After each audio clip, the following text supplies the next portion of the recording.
Welcome back to Full Stop Media. Back of the net again. In this episode, we're going to discuss England's game against the DR Congo. This recorded the day before. So at the time of recording, we just got to Wednesday, and the day of that England game. But at the end of this episode, we will revisit this. So this is recorded over 2 days. We'll come back and we'll discuss the England Congo result. Hopefully, it's a positive one, but we'll cover that. We're going to cover if England get through Congo, our possible route based on the favourites for each round. And one of the first things we'll cover is the updated squad for England with the latest injuries. Also, the Premier League opening day fixtures we'll cover, and any transfer news we've had this week. So let's get started. So at the time of recording, it is just past Wednesday, so 20 past 1 in the morning on the Wednesday, the day of the England Congo game. Looking forward to it, but we've got to play a lot better than what we have done. Hopefully we can get an early goal and open them up, but I'm sure if Congo watch the Panama game, and even the Ghana game, that's the blueprint to how they can get at us. Obviously, this time round, a draw in 90 minutes will go extra time and penalties, and we don't want that because that is a lottery. Congo, they've scored goals this tournament, so they are definitely favourable on the attack, especially with Johan Wissa, who's in really good form this tournament. Not so great last season for Newcastle, a bit part player, but for Congo, he's been very, very good. So, huge threat from Congo in their game later tonight. But my prediction is an England 3-0. I think we will score early, and then that will allow us to open the game up, and Congo would have to come on to us to find the goal. So players like Bellingham, Kane, etc. should be trying to get that quick early goal. Otherwise, if we get to 60, 70 minutes, we're not going to break them down. So hopefully they're not too much of a hassle for us. But we've seen the likes of Germany and the Netherlands crash out. So not the best result for them. Great for us, which means we avoid them within that of the final because they're the other side. We just got to hope that other teams do favours and knock out the big boys. So that's that. Regarding injuries, we have a right back issue. Reece James and Jarrell Quanta are both injured. We don't know the extent of those yet. Obviously, Saka could possibly play there, but he's a doubt as well. So obviously, with his hamstring injuries, they're not looking great. Obviously, Jen Spencer will probably be your likely right back. He might even get to see a Dan Burn at left back, which probably isn't a bad thing. Probably against Congo, if we need a set piece, it'd be a target in the box for sure. But I think with the current injury list that we've got so far with these guys, we may have to revert to a back three with the wing backs and hope that Bukayo is fit to spearhead that right hand side. It would be nice to see like maybe Tony or Watkins get some game time. I think just go for it in the first half. Why not even start all three? Kane, Watkins, Tony. Just can't bombard the goal because we don't need you don't need 10 men playing the ball in the first half. You've got to go for it. I think Tuchel will go for it. Obviously, Ghana and Panama, they are the teams that did sit back based on the fact that look at what Croatia tried to do. They came out and scored, but obviously we managed to score 4. So if Congo want to advance here, they're going to have to play that game of chess, wait their turn, and hopefully either hit us on the break or take it to penalties. I don't think it'll get that far. I do think we will win in 90 minutes. I think 3-0 is probably a fair result based on the quality we have. But Congo are no mugs. They're here for a reason, and I'm sure they're going to try and come out the box really quickly. Let's just hope we get no more injuries especially defensively, we're running out of defenders, and this has probably been one of the strongest positions England's had over the last couple of tournaments. We've taken quite a few defenders, even with the new 3 additions. We've kind of bolstered the midfield. Obviously left some at home, so I'm sure if given the choice now, we may have taken Maguire and Trent possibly, but you can't foresee injuries, especially in these tournaments. But the fact that, like, nothing against Quansah, but the fact that they took him anyway kind of baffled me. And then obviously Chalobah comes in to replace Livramento. Just it's a bit odd. I would feel like Maguire and Trent is probably your favourable to replace those, but we're here now. We can only do what we've got with the players we've got. I'm sure Tuchel knows what he needs to do, and let's just hope we get that early goal to open up. So here is the route to our final, hopefully, based on the quality of the teams left and their routes also. So if we manage to beat Congo, I think we will have Mexico. That'll be at the Azteca, which is not great because they've lost twice in 8 years, I believe. So that's like 80 games. They've been lost twice. So that may have to go to penalties. Let's just hope it doesn't get that far. If we were to beat Mexico, I believe Brazil will probably get through. So that'll be a tough game. But I do think we have enough quality to beat Brazil. But the semi-final of Argentina, I think, may be a step too far. But if we did manage to beat them somehow, we then maybe end up with France in the final. But I think we're going to have the same final we had in Qatar, and that being Argentina-France, which would be probably the first time we've ever been back-to-back the same final. But let's hope, if that is the case, and England do crash out, that we get the same kind of game we got 4 years ago, because that was immense. We can only hope and pray. So that's England. That's all the news we can say for now. But like I said, we'll be back later in this episode to discuss the England-Congo game, and hopefully it's been good news. So let's crack on with some top transfer news for this week. Based on the Premier League only, there's just loads of transfers going through. But Patrick Stroke from Leeds has completed a move to Brighton. The Leeds captain, being captain, has moved to Brighton. That's not a bad move. I think Brighton need to bolster their defence anyway, but Brighton seem to know what they're doing, so I'd imagine this is a really good move.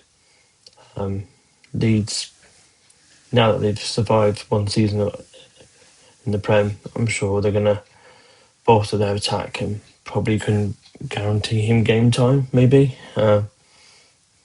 Because I feel like, especially off the back of last season, Leeds and Brighton, very, very similar.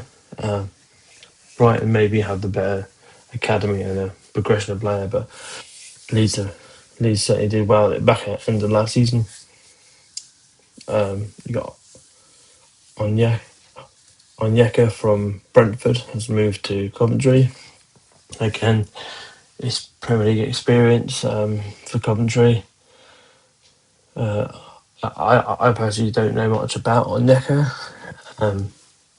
Obviously played for Brighton last season, a few games, but I'm sure he's probably the quality of player that Coventry could probably get and persuade. But let's hope that Frank can get off to a good start. Although they have got the champions, so very, very tough opening fixture on a Friday night. But if you're going to have Arsenal, you have them now. Get out of the way. Lacroix from Palace. This is a rumour, I believe, being linked with moves to Chelsea. Again, a really, really good centre back. They've won 2 or 3 trophies now under Glasner. Obviously, he's now departed, but Palace have done really well, especially at the back. Like Lacroix, you got Munoz, Mitchell, really, really, really good defence. And obviously, Gay, he moved from Palace to Man City last season. So it just feels like Crystal Palace's defence is getting ripped apart. But if they can do what Bournemouth did, they'll be all right. Let's just hope they don't go to pot and start conceding loads of goals, because they are probably one of the teams that could find themselves in the bottom 3 next season. But signings are pivotal to Palace's survival. It's a good recruitment for Chelsea. That Premier League experience, young as well. Not just a scattergun approach of buying 18, 19-year-olds and hoping for the best. Let's hope Alonso can get his word out there to the board, get the right players in, and push on and at least get a top 4 finish and possibly challenge throughout the season. It's always better when the big teams are playing better. Chelsea obviously don't have any European football next season, so that could be a benefit. They may see themselves in that top 4 comfortably with no European fixtures, but I'm sure they have one eye on the FA Cup and the Carabao Cup also, with them not having any European football. Jan Diamande, it looks like he's going to snub Liverpool with the move to PSG. Again, this makes sense if the rumours are true and Barcola is to leave with a possible move to Arsenal, I think. He's a very, very good dynamic pressure of the ball, really, really quick. Probably needs to work on his finishing a bit, but he's done well at this World Cup with Ivory Coast. Although at the time of recording, they have now been knocked out by Norway, so that's his World Cup over, and he'll be able to join up with whoever he decides to move to, which it looks like is PSG, but that's not confirmed. Bruno Guimaraes, again, this is a rumour being linked with Arsenal. They probably do need that creative player in the middle to try and change the way they play, although the winning model for them is his set pieces. But if they want to stretch the game and get a bit more attacking flair, then that probably makes more sense. He is possibly definitely top 2 in the Newcastle squad this season, with Tonali in the middle. But it'd be a very, very good move for both I feel Arsenal definitely need to bolster the squad, and Guimaraes probably feels like he can move on from Newcastle and have no regret, because he's definitely worth the push. Adam Wharton's been linked with Spurs. Again, this is yet more news Palace fans don't want to hear. A defensive player now, again, moving to Tottenham potentially. He's a very, very good player, good talent, reads the game well, and he's a bit like an Anderson Rice type.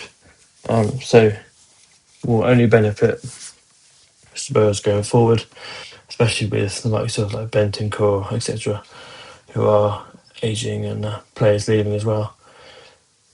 So that's a good move for player and the club. I'm sure Spurs do not want to find themselves in the bottom three or even a relegation battle. So this is a step in the right direction. And Alex Scott, he's been linked with Man United and Arsenal. For his development, I hope he stays at Bournemouth because he's done really, really well. But when the big teams come calling, you have to go. But if he was to get game time, it would probably be in a Man United setup, especially with, like I said, Casemiro, Ugarte going, cover for Mania, obviously, allowing Bruno to go forward. He'd probably work really well, be able to win the ball, drive, find Bruno. I think Man United might be a better move for him. As Arsenal don't really rotate too much, and they've got Zubimendi who does that job, Rice as well. Alex got to Man United would be a better move, but I think for his development, possibly another year at Bournemouth with European football, with not as much pressure on to succeed. That's all the transfers and the rumours. If you have any transfer rumours, please pop it in the comments below. Conversation going. These are the opening fixtures for the Premier League. Friday night we have Coventry. Again, a really tough start against his men. We're going to have Arsenal on the opening day. With no games going out on like a for the league. We'll want to get off to a good start. Being at home, be the pressure there. If their players end up getting into the final of the World Cup, then obviously you could capitalise on that with less, obviously, recovery. Very, very good game to start the league. There you've got Hull, Man United early. Another really hard start for Hull. They want to pick on from last season where they left off. Sure, he'll want to do a good start. The rumour effect over him. I could see that probably be a United win, in all fairness. Hull at home, can't ask them too much more than that. You can go off to a good start and not get hammered. The 3 o'clock games on that Saturday is Everton Palace, Sunderland and Leeds. All 6 of those teams, the team they're playing is very equal to them. Everton have done a lot better on the Moyes now. So I could see them pushing up the league a bit. Palace, as mentioned, defensively they could be a lot weaker with 3 players in the exit door. But a possible 4th, I'm sure Daniel Munoz won't be standing around. His name will be banded around the bigger clubs for sure. Sunderland, they got a really good start last season. I'm sure they want to have the same effect this season, and an away game to Ipswich is suitable for Sunderland, provided obviously players come back fit and healthy, and pre-season goes well, obviously. And then Forest, Leeds, yeah, very, very equal sides. Obviously players at World Cups. No, sorry. Players at World Cups, obviously they have to come back and they'll be fit, etc. Leeds need to kick on from where they left off last season. They were slightly in a relegation battle, but near the end survived with a couple of games to go. Same for Forest. I'm sure both don't want to be down there. So probably see it as a draw. And then the late game on the Saturday is Brentford Tottenham. Tottenham starting away on the opening day. They certainly need to get a good start going. Otherwise, the managerial position will be on red alert yet again. But Brentford under Keith Andrews has been standing last season, so this could prove a tough game for Tottenham.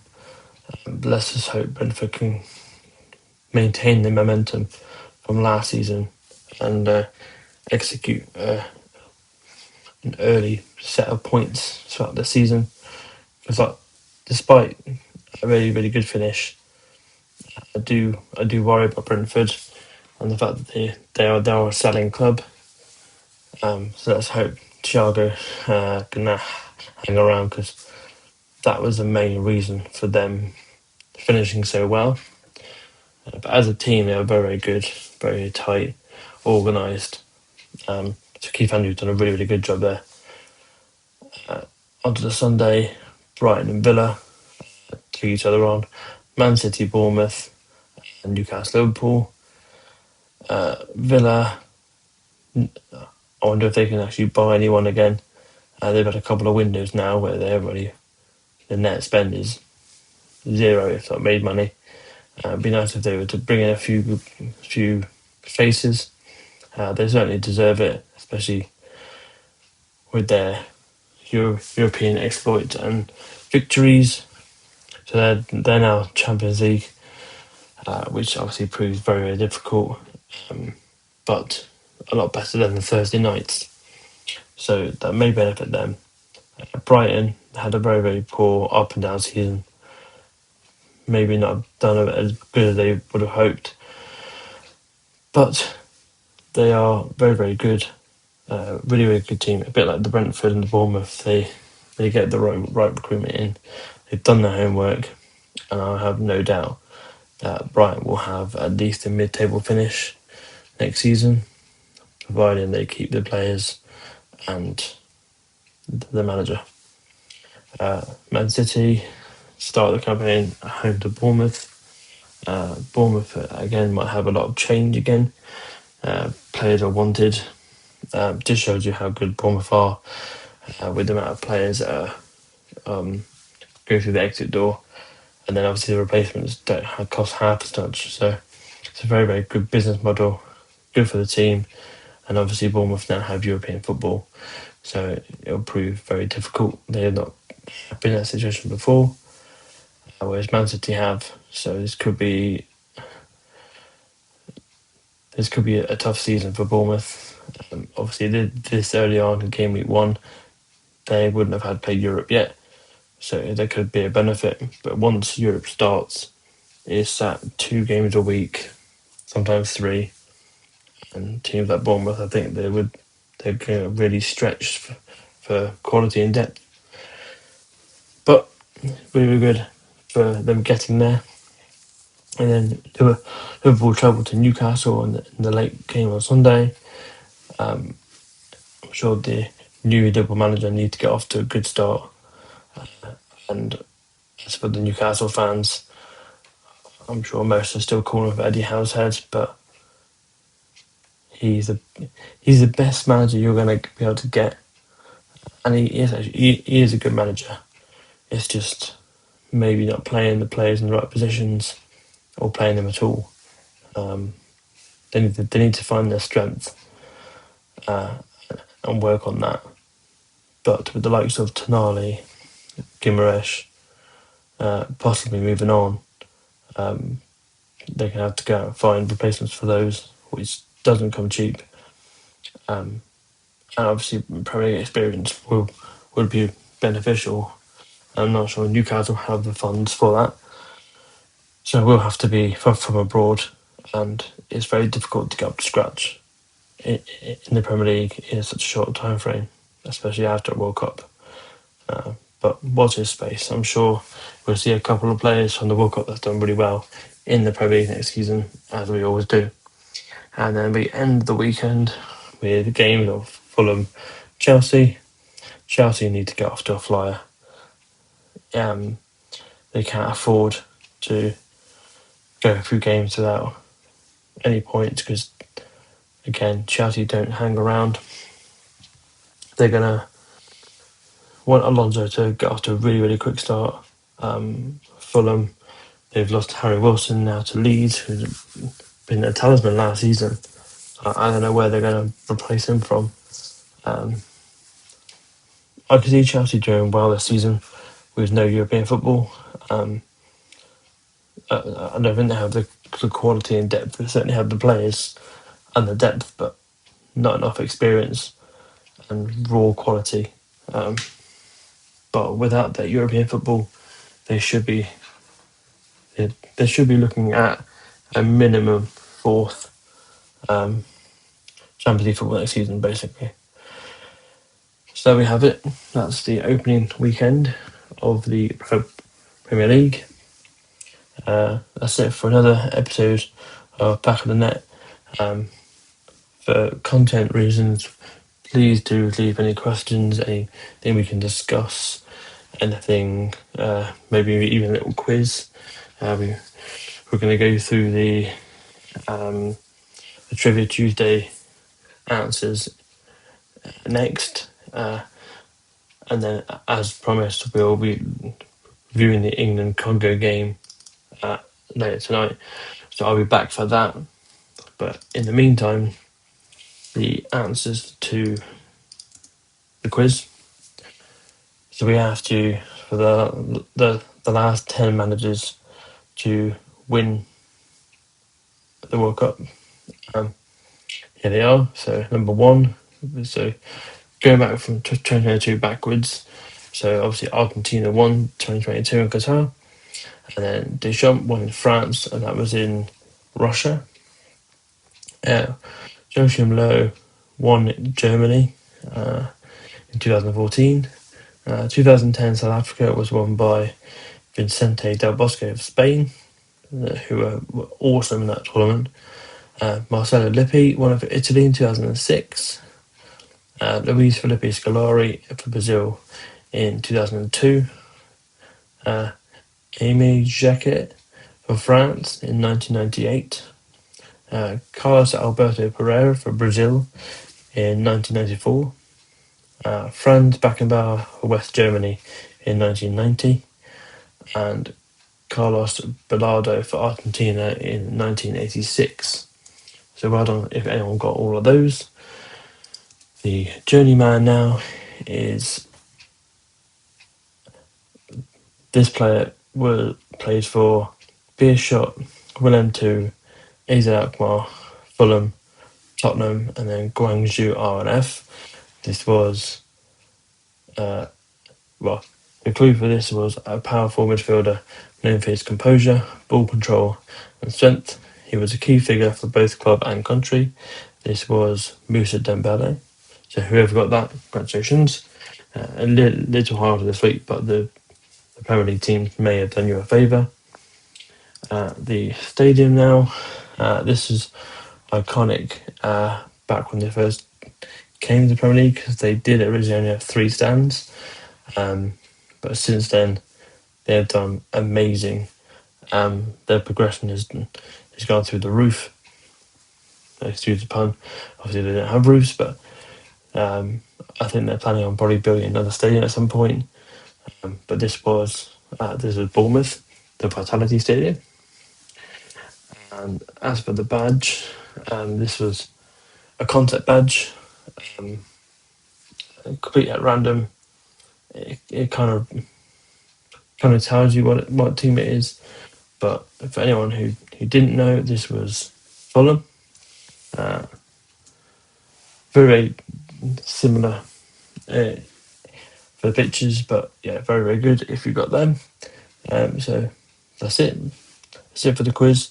That's the answers. We'll be back again on Tuesday for Trivia Tuesdays, obviously. But in the meantime, we'll be back soon, as in now, for the England Congo game. So I'll see you tonight. And we're back. The match is officially finished. We finally did get through in the end, but very made hard work of it. Let's start from the beginning. That first half was awful. The first 23 minutes was terrible. We had the hydration break. Tuchel managed to speak to the players. They picked up a bit, played a lot better. But then the second half started. We went back to doing the same thing we did in the first half. And then again, the hydration break kicked in. And then we just went on the attack. We had to throw things at it. The introduction of Gordon made a massive impact. Throughout the group games, Gordon's been missing, but that's what he can provide. Maybe better off the bench, especially getting behind. But Harry Kane does what Harry Kane does. Gets us out of the mess. If you look at the stats, then possession we were in control of. XG, the keeper for Congo was outrageously good. Made 3-4 decent saves. Goal line clearances, a lot. Very, very good from them. I probably said England did deserve to win it overall, but Congo, they defended really, really well. They kind of played very direct football, which England were probably shocked about. But they played that way in the group stage, so that came as no shock to me. I knew they were going to play a bit direct. But as soon as we got that first goal, they sat back and held on to the 1-1. But we need that bit of brilliance. That kind of reverse pass from Gordon was excellent to Kane, but his back to goal, I didn't think he'd be able to get out because he hadn't been doing that well throughout the game. But managed to get that turn, get on his right boot, and that ball, once it hit his foot, it flew straight in. That's a kind of scenario Kane thrives on. Obviously, come that point, we were then 2-1 up. Again, we were still chasing either chasing the third or keeping it in their third. So it was very, very good after that. But we have to remember, and no disrespect to Congo, they played amazingly. But we should be beating these teams. We have tonight, luckily. This could have easily gone to extra time, which we didn't want, but we managed to get through. So our next game is Monday morning at 1 a.m. Against Mexico, in Mexico City, in the Azteca. And I believe they've lost twice in 8 years. There's 80 odd games, so it doesn't prove well. But that doesn't mean that record can still stand. Obviously, we're then going to play penalties and win it on penalties. I'm sure that wouldn't count towards it.